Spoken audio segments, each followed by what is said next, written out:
Bien, bienvenue donc à cette deuxième partie concernant le problème de la reconstruction de la pensée socratique et les différentes sources. Comme vous avez vu dans la première vidéo concernant Socrate, il y a un problème de la reconstruction de la pensée socratique. Pourquoi? Parce que Socrate n'a rien écrit. Donc, puisque Socrate n'a rien écrit, connaissons une voie indirecte la pensée de Socrate, et donc il est important sur le plan historique et philosophique, déjà d'établir quelles sont les sources, et puis aussi d'établir la fiabilité des sources qui parlent de Socrate, sur le plan historique, sur le plan humain et sur le plan philosophique. Et donc voilà, vous comprenez que le problème de sources, qui souvent n'est pas affronté et négligé par rapport à Socrate, a quand même une certaine importance, une certaine centralité. Il y a des témoignages, plusieurs témoignages, je les reprends, comme Aristophane, Xénophon, bien sûr Platon, donc le plus grand témoignage et la source plus vaste formation sur Socrate, on peut dire que c'est Platon. Évidemment, tous ces témoignages sont souvent discordants, c'est-à-dire ne s'accordent pas. On peut trouver tout et le contraire de tout sur la personnalité et sur la pensée socratique, mais en tout cas, ces différentes sources sont quand même importantes parce que nous enrichissent de points de vue différents sur la personnalité et la pensée des Socrates. Alors, pour commencer, donc Aristophane. Aristophane, qui écrit sa comédie la plus célèbre, Les Nuées. Dans Les Nuées, Aristophane ne fait pas seulement une parodie du philosophe Socrate, mais il porte carrément une accusation très très violente contre l'enseignement de Socrate, et en plus sur les conséquences néfastes de cet enseignement sur la jeunesse d'Athènes. Pour Aristophane, Socrate était considéré comme un des pires ou les pires sophistes. C'est-à-dire, vous savez que les sophistes, bon, à cause de Platon, il n'avait pas tout à fait tort. Maintenant, je ne peux pas parler de la sophistique et des sophistes, ce serait trop long, très complexe, mais juste, je dis deux mots. Platon s'oppose à la sophistique, comme Socrate aussi, parce que les sophistes utilisaient, donc, alors, il y a une branche de la sophistique, pas tous les sophistes étaient comme ça, parce que les sophistes ont apporté énormément à la culture grecque, parce que dans les passages de la philosophie présocratique axés surtout exclusivement sur la nature, sur l'investigation et le questionnement philosophique sur la nature, passe avec les sophistes à l'investigation philosophique sur l'homme, l'attitude interrogative sur l'homme. Donc en fait, c'est pas que la nature est oubliée, mais les sophistes justement disent que quid, c'est-à-dire qu'en-est-il de l'homme? Parce qu'on enquête sur la nature, on cherche quel est l'essence de la nature, s'il y a un être suprême, créateur de tout ce qui existe, mais les présocratiques ne parlent pas de l'homme. Or, les sophistes ont le mérite de mettre l'accent sur l'homme et de transférer, je dis en deux mots, c'est très complexe, de transférer le questionnement philosophique sur l'homme. C'est-à-dire, qui est-il? Quel est le sens de sa vie, de son existence, de cet individu existant, pensant, qui est dans le monde, qui est dans le monde et au monde, et puis la relation avec l'univers. Donc Socrate est formé à cette école. Mais attention, Socrate, s'il a une origine sophiste, ce n'est pas un sophiste dans le sens héristique. Alors l'héristique, c'est quoi? L'héristique, c'est l'art de la lutte, littéralement. Donc c'est-à-dire que l'art de la lutte transposé dans la rhétorique, c'est-à-dire que la rhétorique devient une lutte, une joute.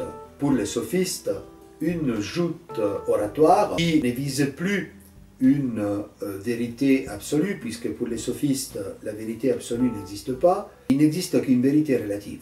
Donc, je synthétise avec Protagoras, avec Gorgias, avec Hippias majeur, Hippias mineur. Donc, vous avez les sophistes qui relativisent la vérité. Il n'y a pas de vérité absolue, il n'y a que de vérité relative. Donc, en fait, il y a une subjectivisation de la vérité. On passe d'une vérité objective qui serait indépendante de l'individu et transcendante d'une objectivation de la vérité. Avec les sophistes, on passe à une subjectivation de la vérité, c'est-à-dire qu'il y a une relativisation de la vérité, donc chacun a sa vérité. Outre ça, le fait de l'art de la parole, la parole qui devient exclusivement une séduction, c'est-à-dire la beauté de la parole exprimée en tant que telle et qui vise une vérité quelconque, ou alors un mensonge présenté comme une vérité.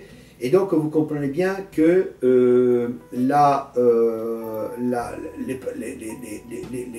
pour les sophistes, il ne se pose pas un problème moral, il ne se pose pas un problème éthique. Or, avec Platon, avec Socrate, avec Platon, cet art de la sophistique, et bien sûr dans les dialogues, si vous lisez les dialogues platoniciens, Socrate utilise cette façon très subtile de parler des sophistes, un art oratoire très subtil, très sophistiqué.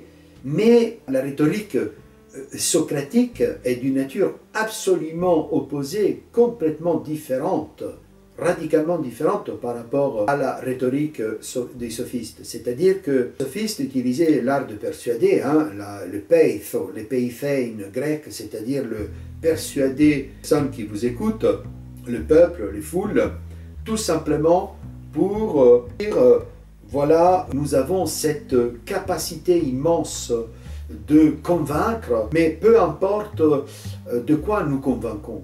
C'est-à-dire, ça peut être un mensonge, ça peut être une demi-vérité, ça peut être un mensonge présenté comme une vérité. Il n'y a pas une préoccupation éthique. Or, l'art de la parole, finalisé à la parole, est dévastatrice pour Socrate et pour Platon. C'est-à-dire qu'il manque un problème moral. La rhétorique, pour être un art, si vous lisez les Gorgias de Platon, la rhétorique, pour être un art, doit avoir un ancrage éthique, chose que les sophistes n'ont pas.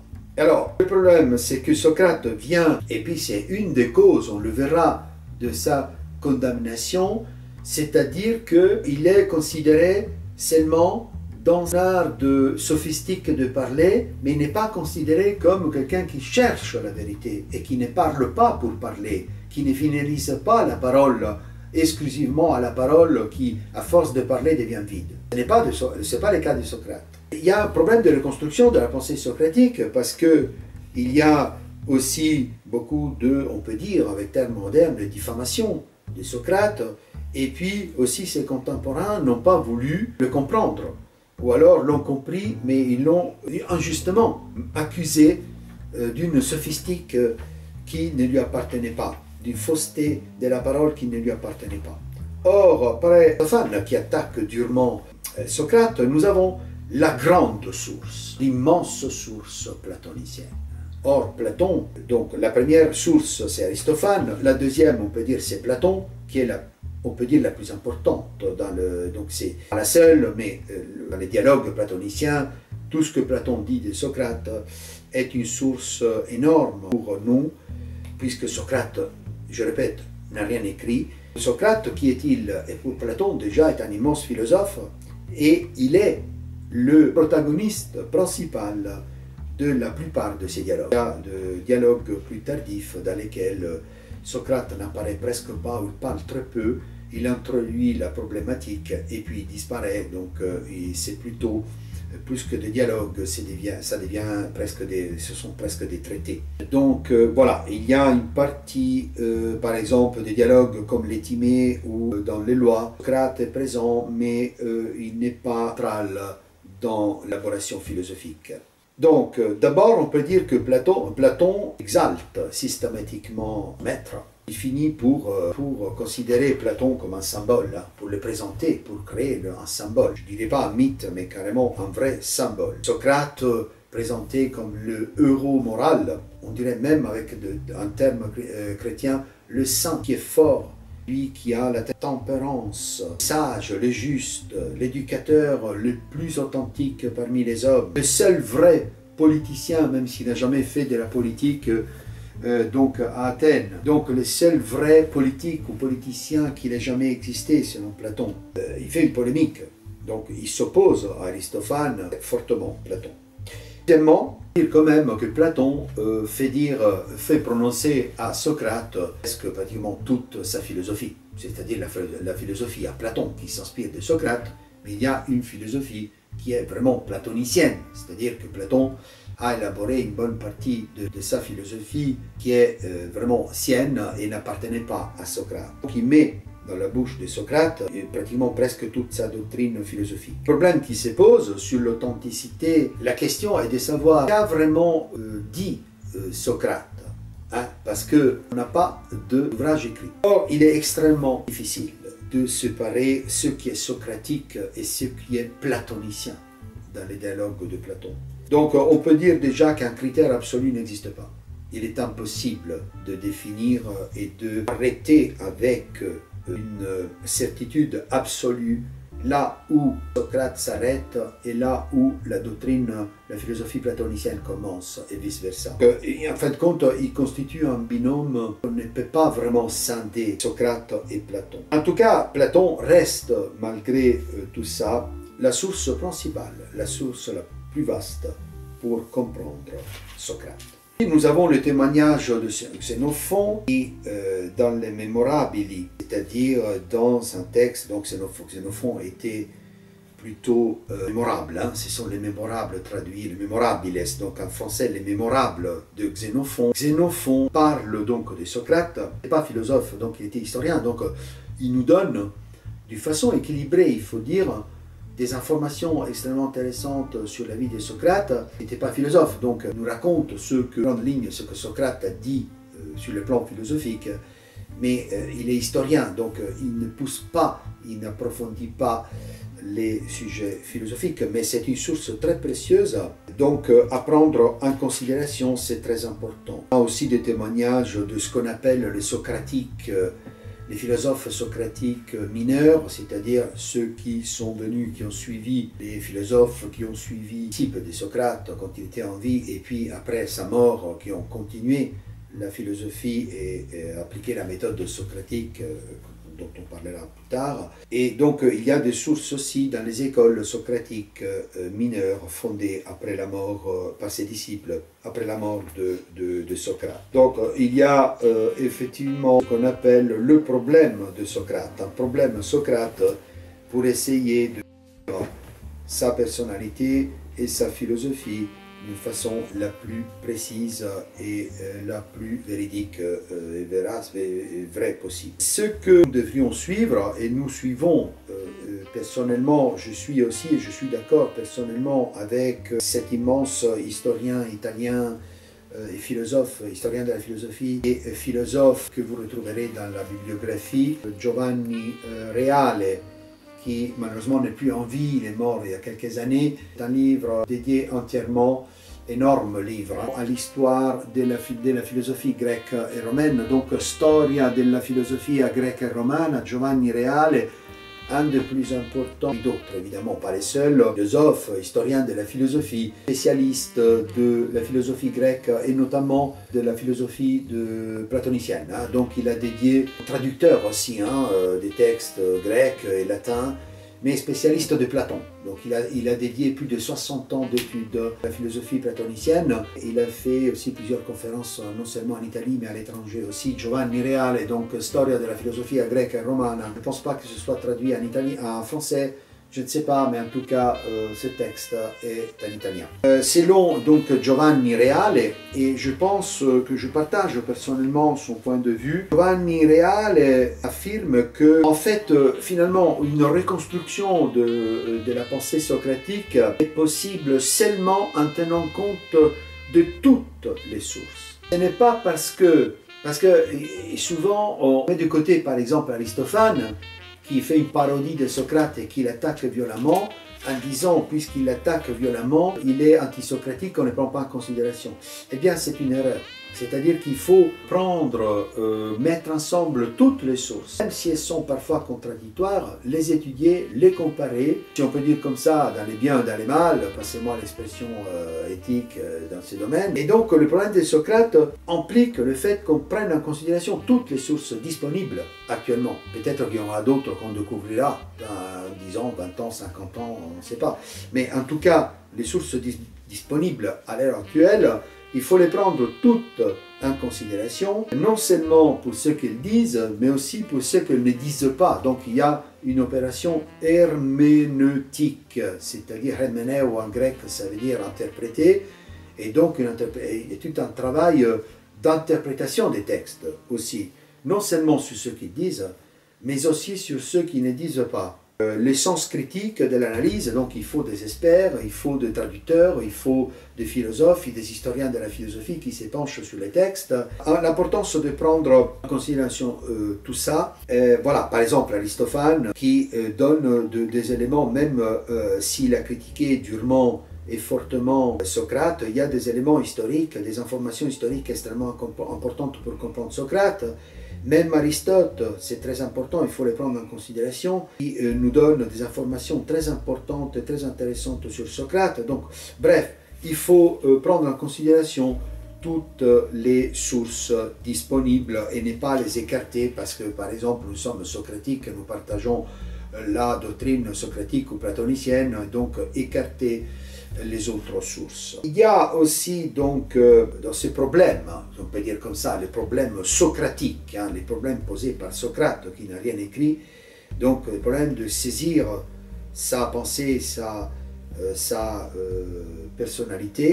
Toute la littérature disponible est quand même constitue fil rouge, un leitmotiv comme diraient les Allemands, pour la compréhension de Socrate. Il y a, comment dire, un degré de probabilité historique assez élevé, comme quoi nous pourrions déjà faire remonter à Socrate, selon donc Giovanni Reale, toutes les doctrines auxquelles nos sources se réfèrent et tous les documents aussi qui sont à notre possession. Et tous ces documents, toutes ces sources confirment en fait dans la culture grecque, il y a une absolue nouveauté qui se crée, qui se présente avec Socrate. Une nouveauté absolue, vraiment absolument inhabituelle dans la culture grecque, et c'est la philosophie socratique. Donc la culture grecque reçoit à partir du moment où Socrate parle, philosophe, agit, une nouvelle façon de faire la philosophie. Socrate constitue un tournant dans la philosophie, un point de vraiment central et un tournant absolument fondamental dans la philosophie grecque. Et donc en fait finalement nous sommes amenés à dire qu'il y a des différences, c'est-à-dire que quelque part Socrate constitue un repère, c'est-à-dire il y a la philosophie avant Socrate, c'est-à-dire les pré-socratiques et les philosophes après Socrate, qu'on pourrait appeler post-socratique. Post en latin ça veut dire après. Donc finalement, oui, on compare Socrate à Jésus parce que Jésus aussi est un personnage extrêmement important qui constitue, en tout cas pour l'Occident, un repère déjà chronologique qu'on ne peut pas ne pas prendre en considération, et pas seulement un repère chronologique. Donc il y a un avant Jésus-Christ et un après Jésus-Christ, on le dit tout le temps. Ce n'est pas seulement temporel, chronologique. Mais bon, et notre sujet n'est pas le christianisme ici, mais pour dire qu'on peut mettre en comparaison comme cette importance immense, ces géants de l'histoire de l'humanité, donc qui crée vraiment une rupture, il y a un avant et il y a un après. Et puis, dire qu'il y a, avec l'apparition de Socrate, il y a un changement presque brutal de la philosophie grecque. Si nous, en fait, nous comparons ce que dit Socrate, on le verra, avec les philosophes précédents. Or, cette prémisse était importante pour que vous puissiez déjà encadrer historiquement et philosophiquement donc le problème Socrate, la question qui se pose, la question socratique, la question sur Socrate. Cette personnalité absolument fascinante et même quelque part mystique, extatique, mystérieuse. Socrate, je termine cette petite brève conférence de la philosophie socratique a pesé d'une façon énorme et déterminante et révolutionnaire dans le développement de la pensée grecque en général, et aussi, pas seulement de la philosophie grecque de l'époque, avant et puis post-socratique, mais dans l'histoire de la philosophie et la philosophie même occidentale. On ne peut pas ne pas prendre en considération Socrate, même la Nietzsche, Friedrich Nietzsche, qui déteste Socrate et le critique, n'a pas pu ne pas prendre en considération la doctrine socratique. Deux mots, nous verrons, on y arrivera, ce sera le sujet de la prochaine conférence, c'est que Socrate fonde la conception de psyché, c'est-à-dire la conception de l'âme. Merci de m'avoir écouté et à la prochaine vidéo.